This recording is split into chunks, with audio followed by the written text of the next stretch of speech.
Bienvenidos a esta nueva temporada de Conversaciones y esta vez con un invitado como todos han sido, de lujo, Jonathan Lara. Bienvenido, Jonathan. Gracias, Ale. Un placer enorme estar acá, saludarlos a todos expectantes de este gran tiempo. 2025, iniciamos, lo dije recién, una nueva temporada y creo que va a ser nueva en todo. Temas a tratar, conversaciones con gente muy amada y vamos a atravesar tiempos de conversar con no solo pastores, no solo apóstoles, sino amigos de la casa, gente que siempre tienen algo nuevo de lo que el Señor está haciendo, de sus propias vidas, que es la mejor forma de expresar lo que todos estamos viviendo. Jonathan, vamos a tratar en esta noche algo que es, creo, sumamente importante, que es el ámbito de la identidad. Y pensaba cómo logramos una identidad definida no solo en una congregación, sino en esta generación en la que estamos atravesando. Sí. No solo de los jóvenes, también hay personas mayores, gente grande, de todas las edades, con características no definidas en su identidad en el Señor. ¿Cómo crees que pudiéramos...? Creo que el asunto de la identidad es, si no uno de los grandes problemas de nuestra generación. La ausencia de una definición clara en quiénes somos. Porque el quiénes somos dictamina lo que hacemos, cómo nos movemos, pensaba estos días, cuando me enviaron las preguntas, en el ejemplo de Gedeón, como un ejemplo muy, muy contundente de alguien que no se veía como Dios lo veía. Dios le dice, varón esforzado y valiente, y él responde,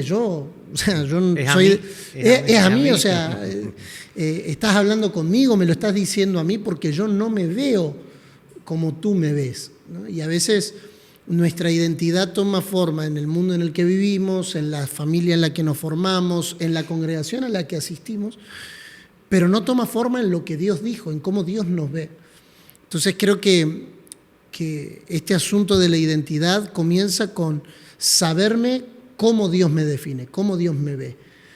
Porque Dios me ve amado, Dios me ve aceptado, Dios me ve elegido, y eso resuelve todos los asuntos irresueltos de nuestra vida. Una persona que nació en una familia que no era deseado o no era esperado o bajo antecedentes o acontecimientos traumáticos, corre el riesgo de definir su vida y su identidad en base a esos acontecimientos. Pero cuando yo me veo como Dios me ve, ¿no? Esta palabra que el apóstol Pablo dice, conoceré como fui conocido, conocerme, y esa es la obra del Espíritu en nosotros. Creo que la primera respuesta que se me viene a esta pregunta tan profunda es: lo que hacemos no nos define. Lo que hacemos es la expresión de lo que somos. Y a veces cuando ponemos el hacer antes del ser, ponemos el carro delante del caballo, cuando en sí lo que fuimos llamados a hacer se desprende de nuestra identidad, porque somos hijos, servimos, porque somos hijos, amamos, porque somos amados, es que podemos amar, ¿no? Esto que dice el apóstol Juan, nosotros le amamos a Él porque Él nos amó primero. O sea, mi capacidad de amar está relacionado a cómo yo me sepa amado por Él. Entonces creo que, para redondear esta respuesta, creo que principalmente es conocerme como Él me conoce, qué es lo que Él dice de mí. Y para eso, para no hacerlo místico, la manera más primaria y rudimentaria es por la palabra. ¿Qué dice la palabra que yo soy?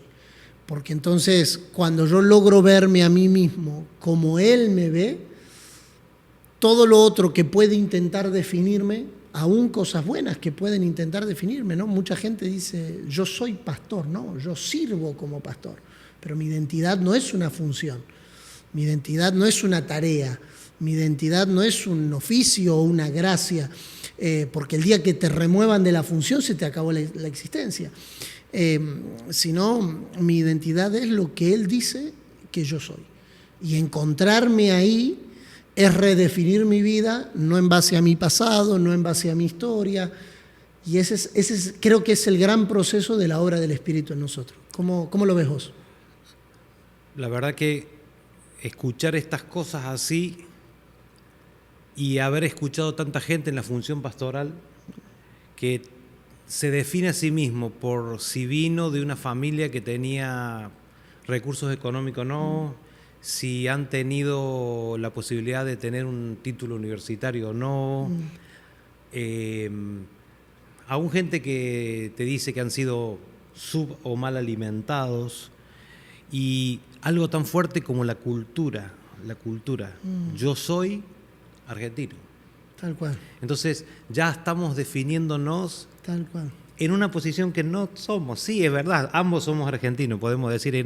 Aquí hay casualidad o causalidad, ambos somos argentinos, pero pertenecemos a contextos completamente diferentes, a familias que si bien han amado al Señor, pero han sido contextos diferentes, organizaciones diferentes, todo diferente. Pero eso no nos ha definido, o sea, no debiera definirnos a nosotros como nos define el Señor. Entonces, creo que la definición más certera que podemos tener, la definición es lo que hablaste recién. Conocernos a nosotros, que es un trabajo continuo. Tal cual. Porque no podemos decir, no es bueno, una frase, eso, no es un ese concepto. es el problema. Yo creo que nosotros, y lo asumo yo con 57 años, nosotros hemos sido, iba a decir la palabra arreados, pero nosotros hemos sido conducidos, iba a rebajar demasiado. Hemos sido conducidos por frases que muchas veces no se las podía sostener. Y hoy entender este tipo de expresiones, lo mejor está por venir, lo mejor ya está. Tal cual. Entonces, todas esas frases que dejaron grandes incógnitas en personas que no pudieron definirlas, y entonces, ¿qué es lo que sucede? Hoy, arribando a estas realidades tan profundas, donde nosotros podemos entender que la tarea que nos queda es conocernos a nosotros mismos como el Señor nos conoce. Entonces, eso define todo, absolutamente todo lo que nosotros podemos pensar. ¿Cómo yo voy a pensar de mí lo que yo veo en el espejo? Si bien tengo una realidad, nadie puede negar su realidad, pero esa es una realidad que tiene que estar puesta por debajo de lo que el Señor ha hablado sobre mí. Entonces, ¿cómo voy a lograr verme en el espejo sabiendo la realidad o la definición que el Señor tiene sobre nosotros, sobre mí? Voy a hablar sobre mí, porque yo puedo haber sido una persona que hizo todo mal y sentirme el peor del mundo, y bueno, entonces el Evangelio me va a funcionar. Pero si yo hice, entre comillas, todo bien, tampoco me puedo definir, porque lo que me define, porque yo conocí gente que me dijeron, bueno, yo esto, lo otro, he estudiado, he sido buen hijo, he respetado a mis padres, y te dan un currículum espectacular, pero tampoco están definidos por eso, porque eso son cosas humanas, quizás sostenidas por miedos, por amenazas o por crianzas rígidas, o lo que sea, a lo mejor solo porque es buena gente y tiene un carácter hermoso. Pero entender esto, que nosotros somos definidos de esa manera, yo tengo una pequeña definición, que en el mar todos los barcos flotan a la misma altura. Tiras un corcho, flota, tiras un transatlántico, flota. Y yo creo que la vida del Señor, el amor del Señor es como ese mar. Todos tenemos que flotar ahí, no hay nadie que sobresalga ni para arriba ni para abajo. Estoy hablando de esas definiciones, ¿no? Estoy tratando de ilustrar una cosa muy simple. Vivimos en zona de mar y acá tenemos ejemplos permanentemente. ¿Cómo nosotros nos definimos? Solamente en ese mar, en ese conocernos como Él nos conoció. Creo que es algo que esta generación, la que nosotros habitamos, tiene que dejarse de tantas ideas tan,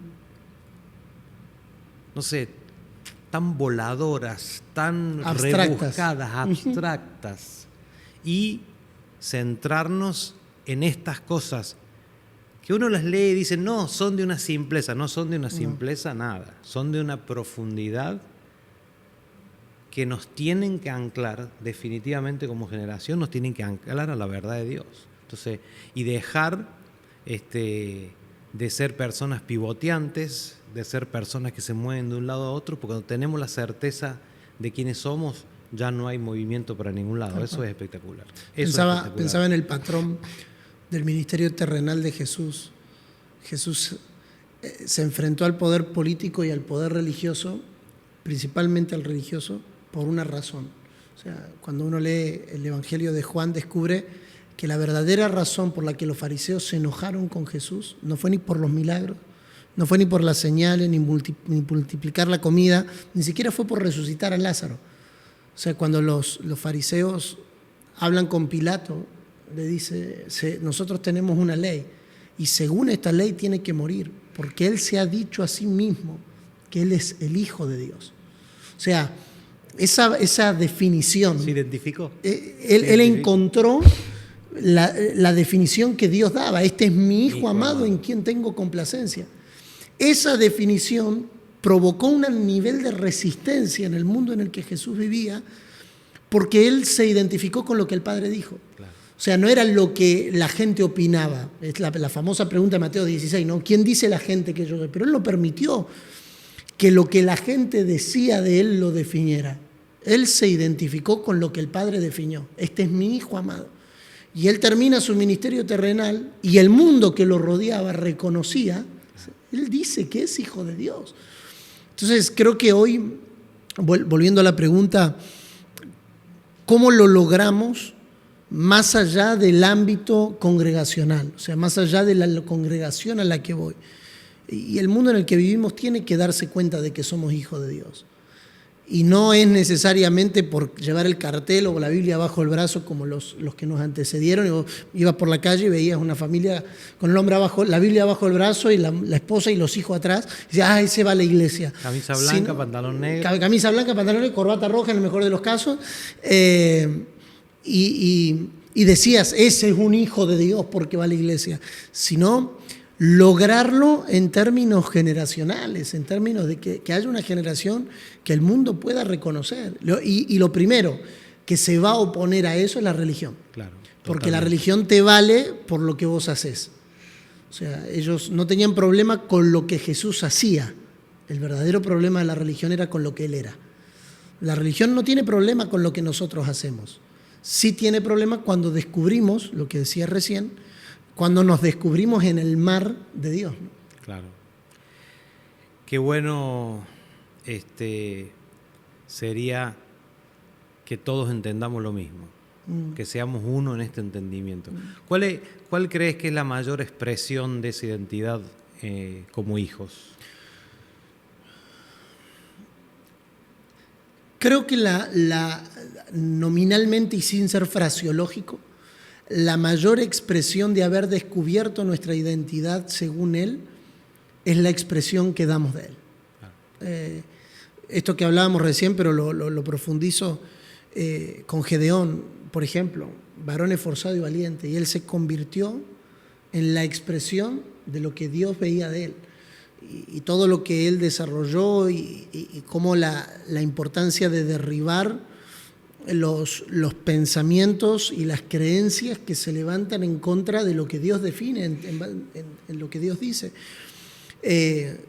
Y provocar en un ámbito o en un espacio una expresión de Dios. O sea, alguien que se sabe que es hijo, no solo canta que es hijo, no solo ora que es hijo, no solo escucha, sino que vive como hijo. Y es, volviendo al punto, nuestro ejemplo en el Señor. La gente reconocía, tú eres el Cristo, el Hijo del Dios viviente.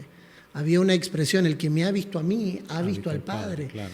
Claro. No una identidad firme, segura, basada en lo que Dios dice, no sucumbe a las definiciones de la gente. ¿No? Este es el hijo del carpintero, este es el de Nazaret. Está bien, si para vos yo soy eso, la expresión te la vas a perder, porque él no pudo hacer nada en su tierra porque no lo reconocieron como Dios lo reconocía. Pero creo que una identidad definida por Dios nos deja en un lugar de una expresión más pura, más nítida, más pristina, más clara de Cristo. Realmente. ¿Cuántas personas, cuántas veces hemos tratado de expresar algo que no terminábamos de entender?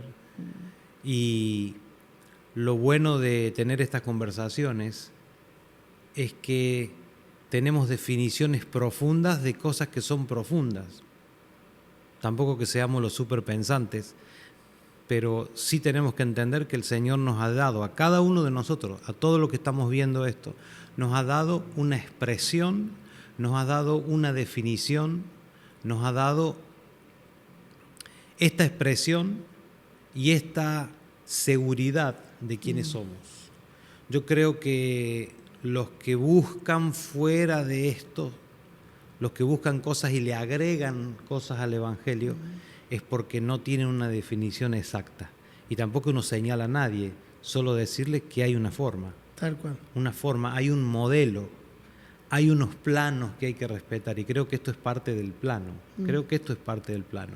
Creo que es el verdadero ABC, ¿no? A veces nosotros creemos que el ABC del Evangelio es doctrinalmente una cierta cantidad de definiciones, pero creo que el ABC del Evangelio comienza descubriendo por revelación, porque por el otro lado, Ale, esto no puede ser una información, porque claro, si fuese por información, la tierra ya hubiese sido liberada, según Romanos 8:19. O sea, si fuese por información, los hijos ya se habrían expresado, porque no faltan evangélicos en la tierra.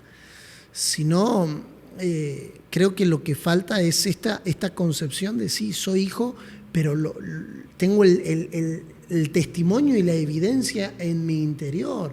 Él es mi padre, yo soy su hijo. Y esa evidencia es la que me libra de la esclavitud, es la que me libra del temor, es la que me libra de la orfandad. Esta pregunta que el Señor le hace a Adán, que la hemos escuchado muchas veces, ¿no? Adán, ¿dónde estás? Porque no estás en donde yo te dejé. Entonces, creo que si pudiéramos concluir, la pregunta sería para cada uno de nosotros es, ¿dónde estamos? ¿Estamos en donde Dios nos dejó?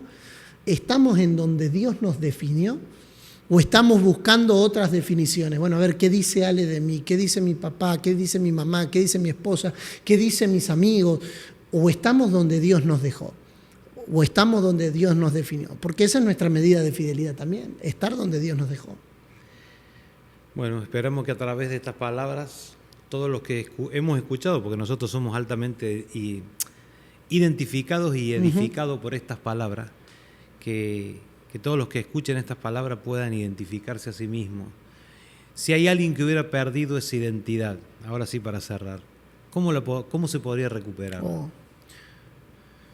El Padre siempre está listo para definirnos. Esa es la esperanza más grande que nosotros tenemos. Y las Escrituras están repletas de historias que lo identifican. Si tuviera que tomar una, para mí es la elemental en este caso es Lucas 15, el hijo pródigo, claro. Volviendo en sí. Hay un momento donde todos necesitamos volver en sí y decir, yo no puedo estar viviendo bajo otras definiciones. No puedo estar viviendo bajo otros parámetros. No puedo estar viviendo debajo de un contexto que no es para el cual fue diseñado. Ahora, eso no viene por información. Eso viene por un despertar, volver claro. en sí. Estos no son los planos que debería seguir. Este no es el diseño que Dios trazó para mí. Y la esperanza y la certeza que tenemos es que si volvemos en sí, el Padre está listo para decir, hey, claro. Eres mi hijo, eres amado, eres aceptado, esto es todo tuyo. Y creo que ese es el lugar seguro al que podemos volver. El Padre siempre está listo para definirnos. Mira que cuando él llega de vuelta le dice, quisiera ser como uno de tus jornaleros. Y el Padre lo vuelve a redefinir. Báñenlo, lávenlo, denle la ropa, que era la ropa de hijo, denle el anillo, que era señal de volver a la posición en la que estaba, y volver a la casa. Creo que eso nos define profundamente, y si alguien ha perdido el rumbo, por decirlo de alguna manera, o la definición, Dios es más que fiel para que podamos volver, para que puedan volver. Hace unas semanas, un mes, hablaba con mi hijo y mi hijo me decía en un momento, es que yo tomé conciencia, hablábamos de algunas cosas normales, de una familia, de la empresa, de algunas cosas, y él me dijo, yo tomé conciencia, llegó un momento que tomé conciencia, me dijo la frase en inglés que suena bastante más armada, pero creo que tener una conciencia de una identidad certera yo no, o sea, los inmaduros, y no está mal ser inmaduro, que no se puede ser toda la vida, creo que lo hemos hecho, los clásicos problemas de los muchachitos, querer agradar a los amigos, querer agradar a quienes los rodean, pero cuando tienen problemas, ¿dónde van? A pedirle auxilio a sus padres, a llorar a la casa. Entonces creo que esto debe reforzar todo lo que hemos hablado. La identidad nuestra es la identidad de la casa, donde volvió el hijo pródigo al seno del padre, a estar con el padre, y llegó identificándose como lo que él se veía, porque de repente de vivir con el padre se vio comiendo con los cerdos. Entonces creo que el retorno más certero que puede tener un hijo que le erró al camino es entender que la identidad nunca se perdió, que si vuelve al padre, el padre va a volver a reafirmar su identidad. Así que gracias, Johnny, gracias por estar. A ustedes. Un placer. Gracias a todos por participar. Nos despedimos hasta la próxima jornada de conversaciones.